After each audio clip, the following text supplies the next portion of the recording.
प्रज्ञाचक्षु गुरुवर गिरिजानंद की, संसार के समस्त महापुरुषों की, गौ माता की, अपने अपने माता पिता की, भारत माता की। अब सब लोग मिल करके परम पिता परमात्मा के मुख्य नाम ओम का श्रद्धा पूर्वक उच्चारण करेंगे। सीधा बैठिएगा, आंखों को कोमलता से बंद करिए, शांत स्थिति, तन भी शांत, मन भी शांत, परमात्मा भी शांत, जीवात्मा भी शांत। लंबा गहरा श्वास करिए।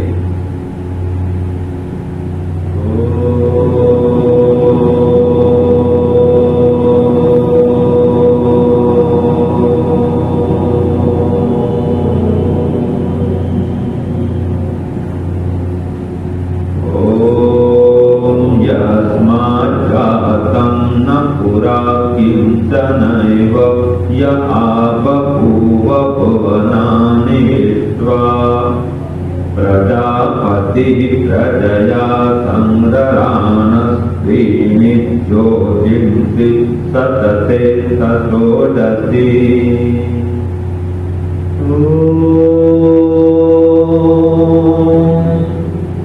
यस्माज्जातं न पुरा किंचनैव य आबभूवा भुवनानि विश्वा। प्रजापतिः प्रजया संररानः त्रीणि ज्योतिंसि सतते सषोडशी।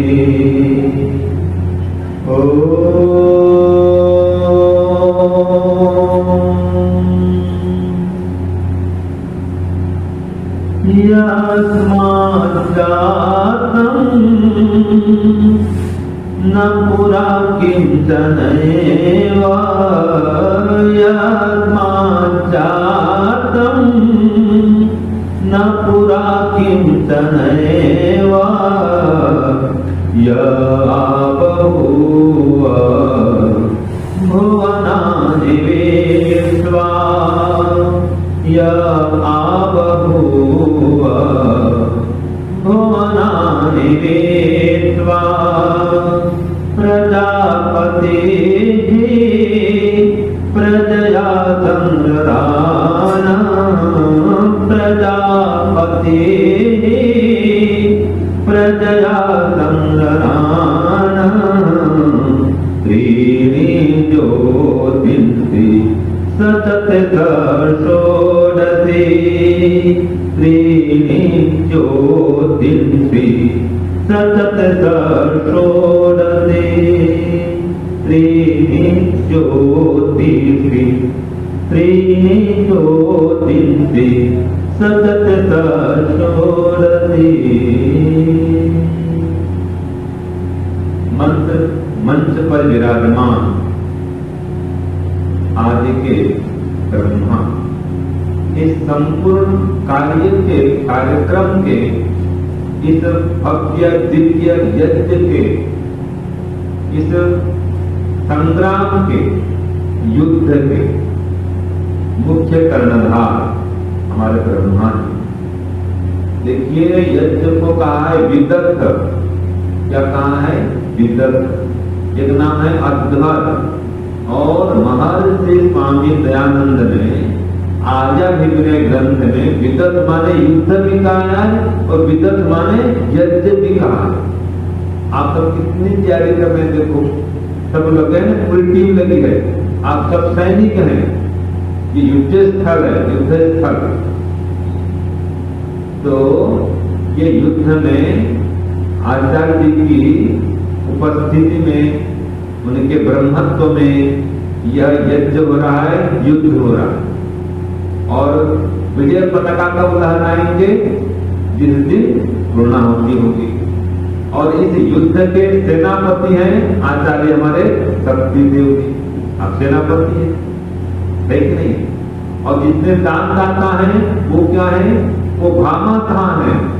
जैसे कि महाराणा प्रताप, उनको किसने सहयोग दिया था, भामाता ने, तब युद्ध कर पाए थे, और आप सब सैनिक हैं, ठीक है। तो इस प्रकार से आपकी ये पूरी टीम है,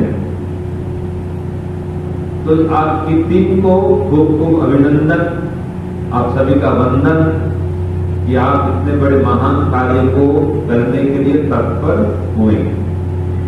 और इसका संचालन कर रहे हैं हमारे मंत्री जी जितेंद्र मेहता जी और प्रबंधक जी मुनि शशि मुनि जी। तो आप सबके माताओं के आशीर्वाद से ये सभी लोग इस काम को कर पा रहे हैं, तो आप सभी वंदनीय हैं, पूजनीय हैं। आज हम चर्चा करेंगे इस मंत्र के आधार पर जो मैंने पढ़ा। इसमें ईश्वर को 16 कला वाला कहा गया। क्या कहा है, 16 कला वाला, 16 सताया, 16 कला वाला। तो ये 16 कला कौन कौन से हैं ईश्वर में? कोई नाम सुना है कि 16 का नाम होगा? हाँ जी, सुने हैं, याद है अभी? याद नहीं है। आप ना बेटिया जब भी उपदेश सुनने बैठो ना, वेद पाठ करने के बाद में कमरे जाकर के संचिका ले आओ, लेखनी एवं संचिका अनतव्या आचार्य महोदय प्रोग्राम लेखनीयम भवतोनम उद्देश्यम भवति सम्यक् अस्ति। अग्रे क्या करते हैं, तो यस्मात् जातम न पुरा किंचनैव य आप भूव भुवनानि विश्वा। ये मंत्र की व्याख्या थोड़ी सी करूंगा, फिर 16 कला पर चर्चा करेंगे। मंत्र में स्वामी लिखते हैं, स्वामी दयानंद जी, कि हे मनुष्यों, जिस परमेश्वर से पहले किंचन माने कुछ भी न जातम उत्पन्न नहीं हुआ, जो सब ओर से आप भूव अच्छे प्रकार से वर्तमान है, और जिसमें विश्वा भुवनानि सब वस्तुओं के आधार और सब लोग वर्तमान हैं, सह एव वही षोडशी। अब आया षोडशी अर्थात 16 कला वाला, प्रजया प्रजाओं के साथ या प्रजा के साथ, समरराण सम्यक रमण करता हुआ, और प्रजापति प्रजाओं का पति बनकर के, प्रजाओं का रक्षक हुआ परमात्मा अधिष्ठाता, त्रीणी ज्योतिषी, 3 ज्योति माने तेजोमय बिजली, सूर्य और चंद्र, तीनों बिजली रूप प्रकाश ज्योतियों को वह परमात्मा सतत से संयुक्त करता है। तो इस मंत्र में स्वामी जी लिखते हैं परमात्मा षोडशी 16 कला वाला। तो उन्हीं 16 कलाओं से परमात्मा ब्रह्मांड का निर्माण करता है और सबके पिंड का निर्माण करता है उन 16 कलाओं से, ठीक है जी। या उन्हीं 16 कलाओं से ये संसार का और हम सबके शरीर का निर्माण करता है। वो 16 कलाएं कौन कौन सी हैं आप बोलना चाहेंगे? मेरे पीछे दोहराएंगे। 4 के जोड़ी में 4 बार बोलेंगे, ठीक है जी। जैसे कि बोलो, प्राण, श्रद्धा, आकाश, वायु। कितना हो गया ये? 4। अब आगे और 4 और 4 और 4, 4 क्यों? 16। तो पहला हो गया प्राण, श्रद्धा, आकाश और वायु, ठीक है। ये 5 भागों के 2 आ गए, आकाश और वायु। आगे 3 और आएंगे। माने कुछ तत्व ब्रह्मांड के हैं और कुछ तत्व हमारे पिंड के हैं इन 16 कलाओं। ये 4 आगे 4 बोलिए, अग्नि, जल, पृथ्वी, इंद्रिय। अब ब्रह्मांड का पूरा हुआ, अब इंद्रिय शरीर का शुरू हो जाएगा। तो इंद्रिय हो गया, साथ में मन, अन्न, वीर्य, तप। 4 या 12 हो गया। और अंतिम 4 बोलो, मंत्र, कर्म, लोभ और नाम, ये 16 कलाएं।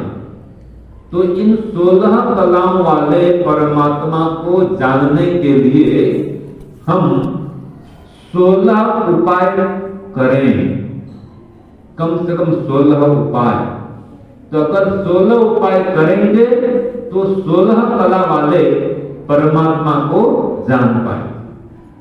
तो 16 कला में समझ में आता है कि एक तो 5 महाभूत थी, है ना, ये पृथ्वी, जल, अग्नि, वायु और आकाश, इनका संबंध किससे है? ब्रह्मांड से है ना।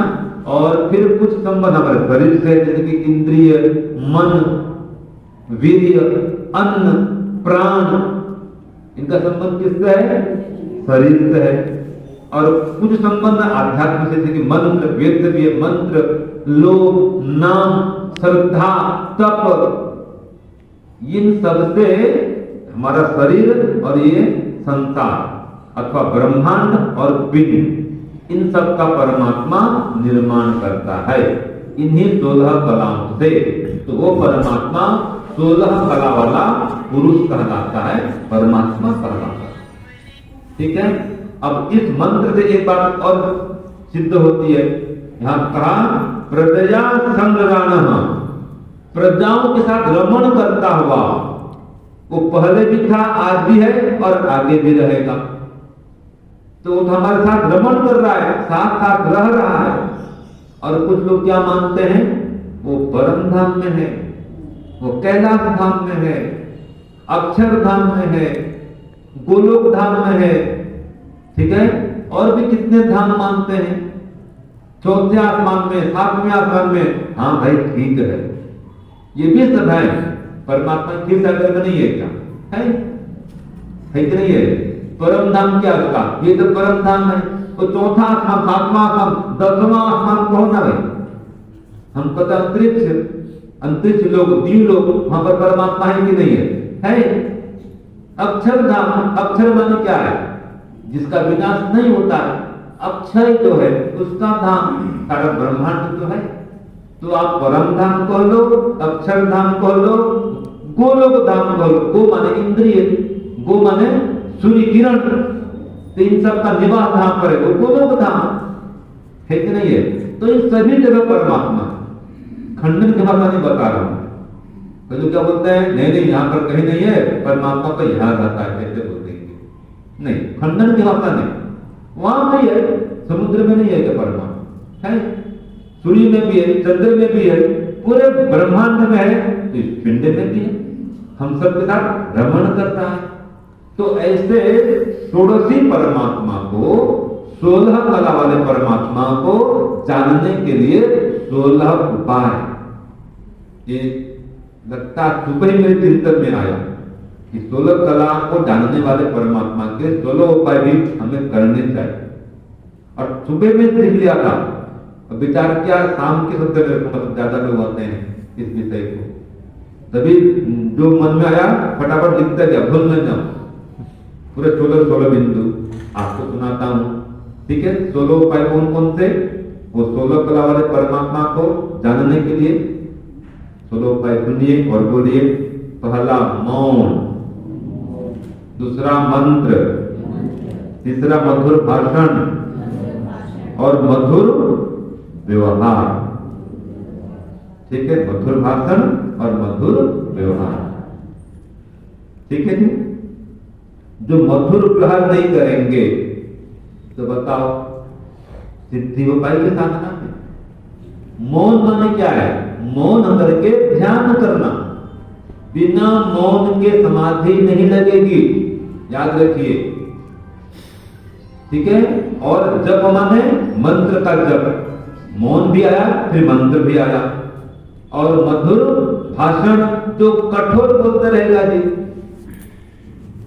बात में हिंसा करेगा, वो तो हिंसात्मक व्यवहार कर रहा है, मधुर व्यवहार तो नहीं कर रहा है, मधुर भाषण नहीं कर रहा है, कठोर बोल रहा है, तो उसकी समाधि नहीं लगेगी, वो 16 कला वाले परमात्मा को जान नहीं पाएगा। तो इसलिए मंत्र का जप करें, चलते फिरते, याद रखिए, आप हवन करते हैं, सुबह शाम जो उसमें हवन हो रहा है, दिन में फिर जप करें, गायत्री का जप करें, ओम का जप करें, ये मंत्र, और मौन रहे। ठीक है, तो मौन, मंत्र, मधुर भाषण और मधुर व्यवहार, ये चार हो गया। ऐसे चार और तो लोग साधना, स्वाध्याय, सत्संग और सात्विक आहार एवं संतुलित आहार। सात्विक और संतुलित आहार, एक ही ले आहार को। जब तक आपका भोजन संतुलित नहीं होगा और सात्विक नहीं होगा, आपका मन आपके वश में नहीं होगा। जैसा आहार वैसा विचार, जैसा खाए अन्न वैसा बने मन। तो इसलिए सात्विक आहार और संतुलित आहार अनिवार्य है। और साधना, वैदिक साधना, आश्रम में बैठे हुए हैं तो साधना करिए। करते जो तो सुबह सुबह ना जी, साधना करते सुबह सुबह नहीं करते हैं, खुद करिए। ठीक है, साधना नहीं कर रहे हैं, उपासना नहीं कर रहे हैं, तो क्या कर रहे हैं जी? यज्ञ तो कर रहे हैं, खुद की आध्यात्मिक उन्नति के लिए क्या कर रहे हैं? साधना अनिवार्य है, ध्यान साधना। तो साधना भी करिए और स्वाध्याय भी करिए। आज प्रातः काल मैंने पुस्तक आपको भेंट की थी, जिस पुस्तक को महात्मा प्रभाषित महाराज जी एक दिन में पूरे पुस्तक को पढ़ जाते थे। क्या नाम उसका? आचार्य विनय। तो वो तो हर दिन पुस्तक को पूरा पढ़ते थे। मैं तो कहता हूं इस कार्यक्रम में आकर के, उनके तपस्थली में आकर के एक बार तो पढ़ जाओ। 105 मंत्र हैं स्वामी दयानंद की भक्ति में रचना। 108 होगा, 108 दो प्रकार में विभक्त है, दो भाग में, तो 108 मंत्र होगा। तो स्वाध्याय करिए। तो साधना, स्वाध्याय और सत्संग। सत्संग आपको आचार्य करा रहे हैं, ठीक है, लेकिन सत्संग में कैसे आना? या आ जाएगा श्रवण, मनन, निध्यासन, साक्षात्कार। यह अग्रचारित्र में आ रहा है, बताऊंगा आपको भी। तो साधना, स्वाध्याय और सत्संग जो आप रोज सुबह शाम प्राप्त कर रहे हैं, और फिर सात्विक आहार और संतुलित आहार, माने आहार की शुद्धता। इतना हो गया 4 4 8। पहले 4 मौन में थे, मौन, मंत्र, मधुर भाषण, मधुर व्यवहार। अब 4 सौ में है, साधना, स्वाध्याय, सत्संग और सात्विक संतुलित आहार। 4 4 8। फिर आगे 4 श्रवण, मनन, निध्यासन और साक्षात्कार। कितना हो गया? 4 4 8 4 12। अब आगे पूरा जीवन पर चलो। यज्ञ और योगमय जीवन। पहला यज्ञमय योगमय जीवन। आपका जीवन है ना जी, यज्ञमय हो। यज्ञमय माने त्यागमय हो, परोपकारमय हो। यज्ञ का क्या अर्थ है? त्याग, परोपकार। सबसे अधिक उपकार किससे होता है? यज्ञ से होता है। तो आपका जीवन यज्ञमय हो, आपका जीवन योगमय हो। योग माने कैसा? अष्टांग योग को। आजकल योग को क्या मानते हैं लोग? थोड़ा आसन व्यायाम कर लो, थोड़ा कुछ कर लो, हो गया योग। ये योग नहीं। हाँ, आसन है, वो योग का एक अंग है, लेकिन खाली आसन करके मान लो कि हम योग साधक बन गए, नहीं भाई, अधूरा है, पूरा नहीं है। योग में जीवन कैसा होता है? जहां पर यम नियम का पालन भी है। बोलो, अहिंसा, सत्य, अस्तेय, ब्रह्मचर्य, अपरिग्रह, शौच, संतोष, तप, स्वाध्याय, ईश्वर प्रणिधान, ये यम नियम। ठीक है, फिर आसन, फिर प्राणायाम, फिर प्रत्याहार, फिर धारणा, फिर ध्यान और फिर समाधि।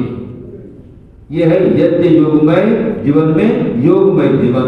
और रोज सुबह का हवन करो, यज्ञमय जीवन। ठीक है जी। हाँ, यज्ञमय जीवन के लिए हवन करो।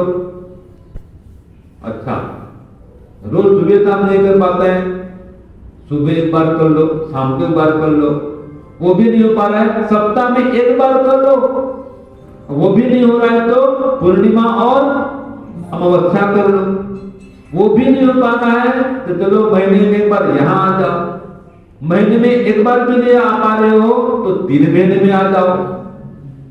3 महीने 4 महीने में होता है जी, आजाद जी, हर 3-4 मास में होता है, तो 3-4 मास में आ जाओ। और 3-4 मास में भी नहीं आ पाओगे तो कम से कम साल में एक बार तो आ जाओ, और साल में एक बार भी यज्ञ में नहीं आ पा रहे हो तो भाई बुरा मत मानिए, पशु पक्षी बनने के लिए तैयार रहो। सीधी बात है, न रोज हवन कर रहे हैं, न सप्ताह में एक बार हवन कर रहे हैं, वर्ष में भी एक बार हवन नहीं करेगा तो क्या बनेंगे? जो साल में एक बार भी हवन नहीं करेगा वो क्या बनेगा? पशु पक्षी बनेगा। क्यों बनेगा? प्रमाण से बोलता हूं, ऐसा नहीं। 50% पुण्य होना चाहिए मनुष्य बनने के लिए। अगर 50% पाप हुआ तो 50% पुण्य भी चाहिए। और यज्ञ में 3 काम करने होते हैं, दान, संगतिकरण और देव पूजा। ये धर्म है, पुण्य है, पुण्य बढ़ता है यज्ञ करने से। तो यज्ञ तो नहीं हो रहा है, दान भी नहीं हो रहा है, ठीक है जी, तो फिर क्या हो रहा है?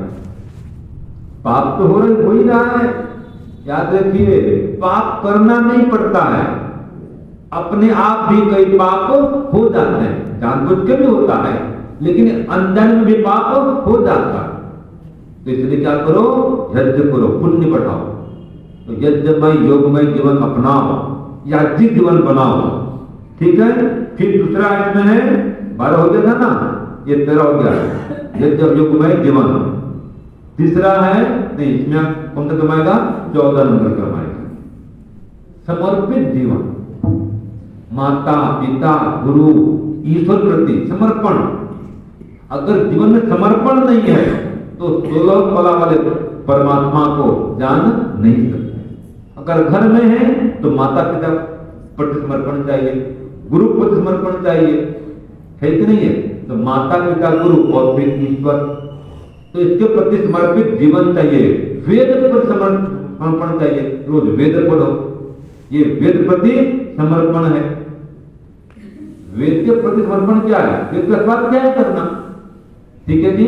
तो यज्ञ योगमय जीवन, दूसरा समर्पित जीवन, और तीसरा है षड संपत्ति का धारण। षड संपत्ति क्या होता है पता आपको? नहीं, श्रम बोलो, श्रम, दम, तितिक्षा, उपरति, श्रद्धा, समाधान। ये षड संपत्ति, संपत्ति माने धन, ये आध्यात्मिक धन। आज कहा था मंत्री जी ने कि स्वामी जी आध्यात्मिक का प्रवर्तन करिएगा कि आप परमात्मा की ओर बढ़ सके। तो उनके निर्देश का मैं पालन कर रहा हूं, आपको परमात्मा की ओर बढ़ा रहा हूं, बढ़ने का संदेश दे रहा हूं, तो बढ़िए और षड संपत्ति को धारण करिए। श्रम माने एकदम सरल बता रहा हूं जी, श्रम माने मन का समन, दम माने इंद्रियों का दमन, दीक्षा माने तपस्या, सुख दुख सहना और ईश्वर की ओर बढ़ना, उपरति माने दुष्ट संग से, दुष्ट काम से उपरत होना, पृथक होना, दूर होना, और श्रद्धा माने जो 16 कला वाला श्रद्धा, परमात्मा प्रति विशेष विश्वास, अटूट विश्वास, ईश्वर में अगाध आस्था, दृढ़ निश्चय उसकी भक्ति में, परम प्रेम, ठीक है जी। तो श्रद्धा चाहिए, और फिर समाधान माने समाधि, ये षड संपत्ति। और फिर आपने जो कहा था ये साधन चतुष्टय, अंतिम क्या आएगा? साधन चतुष्टय। इसमें से क्या लगेगा? विवेक, वैराग्य और मोक्ष की तीव्र इच्छा, बोलते हैं मुमुक्षुत्व की भावना। तो अपने को बनाइए मुमुक्षु, मोक्ष की तीव्र इच्छा पैदा करिए कि हमें मोक्ष चाहिए, जैसे बहुत भूख लगने पर, बहुत प्यास लगने पर अन्न ही दिखता है, जल ही दिखता है। आजकल वो अन्न और जल की बात छोड़ दो, मोबाइल कहीं गुम हो जाए तो दिन भर मोबाइल दिखते रहता है। 1 घंटा मोबाइल से दूर हो जाओ तो फिर कहाँ गया, फोन करो, खोजो खोजो। जब तक मोबाइल नहीं मिले बस मोबाइल का रंग रूप दिखते रहता है। ऐसे मोक्ष का आपको स्मरण होना चाहिए। तो इस प्रकार से क्षण संपत्ति और ये साधन चतुष्टय, यज्ञ और योगमय जीवन और समर्पित जीवन, ये 4 अंतिम का हो गया। और 12 पहले थे जी। कौन कौन सा पहले था? 12 मंत्र, मौन, मधुर भाषण, मधुर व्यवहार, साधना, स्वाध्याय, सत्संग और सात्विक आहार विचार या आहार, संतुलित आहार। और फिर श्रवण, मनन, निर्ध्यासन, साक्षात्कार। पर इसको थोड़ा खोलता हूं। श्रवण, जब आचार्य उपदेश करते हैं ध्यान देके सुनिए। सुनेंगे तो 10% लाभ होता है। फिर मनन करिए, उसमें 20% लाभ होगा। जो सुनते हैं उस पर चिंतन करिए, मनन करिए। और फिर निर्ध्यासन, निर्णय करिए कि हाँ आज आचार्य जी ने बढ़िया कहा, स्वामी जी ने ठीक कहा। निर्णय करो, निश्चय करो, हाँ ऐसा हम करेंगे। इसमें आपको 30% लाभ मिलेगा। ठीक है। और फिर साक्षात्कार, उसको निर्णय जो किए थे उसको जीवन में उतार लो, जिसको हम बोलते हैं आगम काल, स्वाध्याय काल, प्रवचन काल, स्वाध्याय काल और व्यवहार काल। तो व्यवहार में उतारो तो 40% और मिल जाएगा। तो 40 इसका, 30 फिर कम चलते हैं, 10% किसका? श्रवण का, 20% किसका? मनन का। कितना हो गया? 30। फिर 30% किसका? निर्ध्यासन का, 30 प्राण। और 40% किसका? 100% हो गया। तो ये है सुनने की पद्धति। जितना बढ़िया सुनेंगे, श्रवण जितना अच्छा होगा, अंदर फिर धारण करेंगे, आपका मूल्य बढ़ेगा। एक छोटा सा दृष्टांत देके विराम। एक राजा के पास में एक कलाकार गया, मूर्तिकार गया, 3 मूर्ति लेकर के, 3 गुड़िया लेकर के। ठीक है जी।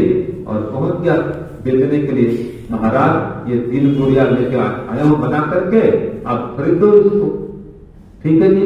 इसका मूल्य कितना है? ठीक है जी। एक का मूल्य कितना? 100 रुपया। एक का मूल्य 1000 और एक का 10,000।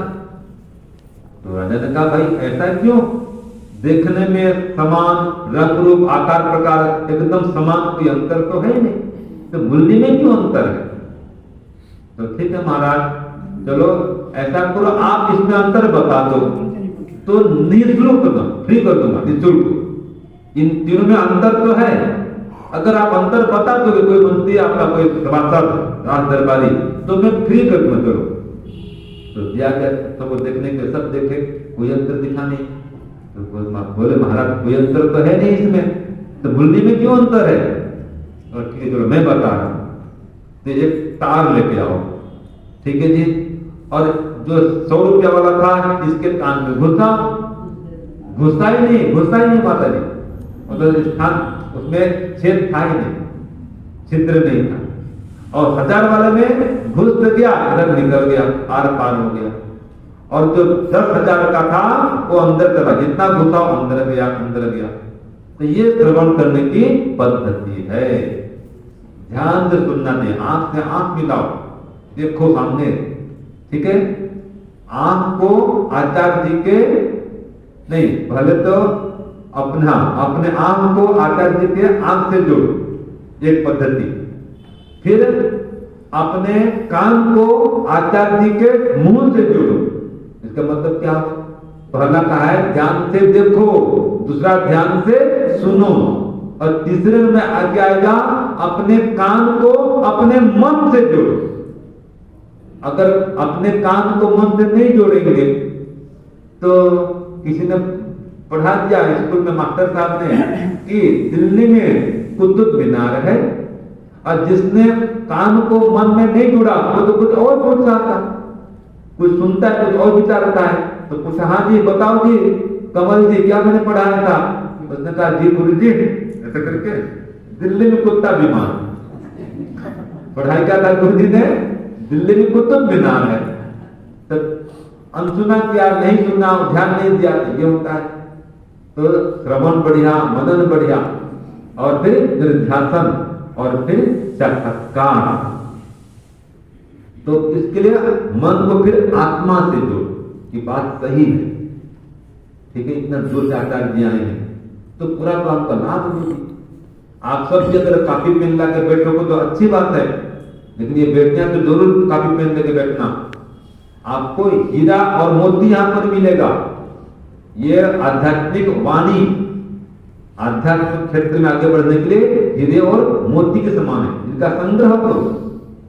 तो इसलिए ध्यान देकर सुनना है, श्रवण, मनन, निध्यासन और साक्षात्कार, ठीक है। तो ये 16 उपाय मैंने आपको बता दिया उस 16 कला वाले परमात्मा को पाने के। तो 16 कला का नाम बता दिया और 16 उपाय भी मैंने बता दिए। अब इनका व्यवहार में इनको अपनाओ या इनका आचरण करो और 16 कला वाले परम पिता परमात्मा को प्राप्त करो। खूब आनंदित रहो, स्वस्थ रहो, निरोग रहो, दीर्घायु बनो। इतना कहते हुए वाणी को विराम। ओम शांति ओम शांति। सबको सादर